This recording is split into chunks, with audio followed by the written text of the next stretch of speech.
Controversy हो रही है वो कंट्रोवर्सी दिखा रहा है कि ये सरकार कितनी इनटॉलरेंट है to any kind of criticism. ये केंद्र में भी हम देखते हैं, अब वो राज्य में ये मॉडल शुरू हुआ है। एक पूर्व मुख्यमंत्री जो अब उप मुख्यमंत्री हैं, उनके लोग गुंडाई कर कर आते हैं, एक इकोनॉमिक एक्टिविटी, वो उनका घर भी नहीं, उनका पर्सनल प्रॉपर्टी नहीं, उसको जाकर आप तोड़ देते हैं।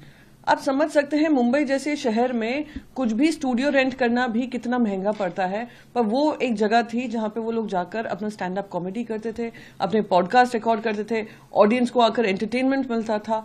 आपने कल उसको तहस नहस कर दिया। और नॉट जस्ट दैट, सिर्फ उनके गुंडे नहीं गए, साथ ही साथ बीएमसी को भी भेजा गया। बीएमसी जिसमें 2 साल से इलेक्शन नहीं हुआ है, कि राज्य सरकार की वो पपेट है। आज आप लोगों ने ओवर जीलस होकर ये जो काम किया है, महाराष्ट्र की जनता देख रही है। नहीं किया जाएगा, पॉलिटिकल लीडर्स द्वारा लेसन टीच किया जाएगा। जिस तरीके से उनको ऑडियो कॉल्स आ रहे हैं, आपने एक ऑडियो कॉल सुना ही होगा जहां उन्होंने कहा आ जाओ तमिलनाडु, तो उन्होंने कहा हम तमिलनाडु कैसे आ सकते हैं, तुम मुंबई आओ, हम तुम्हें मारना चाहते हैं। आप समझ सकते हैं कि किस तरीके से स्क्रीनशॉट्स वायरल हो रहे हैं कि एटलीस्ट 100 कॉल्स गए हैं और वो उनको धमकियां दे रहे हैं। तो किस तरीके का फ्रीडम ऑफ स्पीच एक्सप्रेशन। उन्होंने क्या कहा, मेरी नजर से तुम देखो तो वो गद्दार हैं। अरे गद्दार तो सब जानते हैं। सुप्रीम कोर्ट ने खुद ने कहा है जो काम हुआ है इलीगल और अनकॉन्स्टिट्यूशनल हुआ है। सुप्रीम कोर्ट ने खुद ने कहा है कि जिस तरीके से एजेंसीज का दुरुपयोग कर कर, गवर्नर की पोजीशन को दुरुपयोग कर कर एक सरकार गिराई गई, तो ऐसे आदमी को क्या कहेंगे। आदित्य जी होता ने सामना करके उन्होंने कुछ गलत नहीं कहा, उन्होंने अपना सिर्फ काम कर रखा, एंटरटेन करके।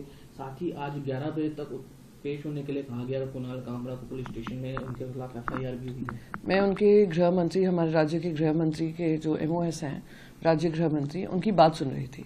वो कहते हैं उनके बैंक अकाउंट फ्रीज कर देंगे, वो उनके कॉल रिकॉर्ड्स जांच करेंगे, उन पर पूरी कार्रवाई होगी। मैं तो कहती हूँ वहीं तक क्यों सीमित हो रहे हो, सीबीआई को इन्वॉल्व करो, ईडी को इन्वॉल्व करो। अजीत डोवल जी से रिक्वेस्ट करिए, गृह मंत्री से रिक्वेस्ट करिए कि वो एनआईए को लेकर आए, एटीएस को लेकर आए, मिनिस्ट्री ऑफ एक्सटर्नल अफेयर्स को कहिए कि देखिए कहीं इंटरनेशनल कॉन्स्पिरेसी का हिस्सा तो नहीं है। क्योंकि उनका गुनाह क्या है, उन्होंने एक जोक मारा है, एक जोक जो सरकार की तरफ लेकर किया है। तो उसके लिए ये जो डिसप्रपोर्शनेट पुशबैक हो रहा है सरकार का, वो दुर्भाग्यपूर्ण है, शर्मनाक है, और दिखाता है कि फ्रीडम ऑफ स्पीच तब तक लागू है जब तक विपक्ष को गाली पड़ती रहे, पर जब खुद के ऊपर क्रिटिसिज्म आता है तो आप उसको हर तरीके से चुप कराने की कोशिश करते हैं।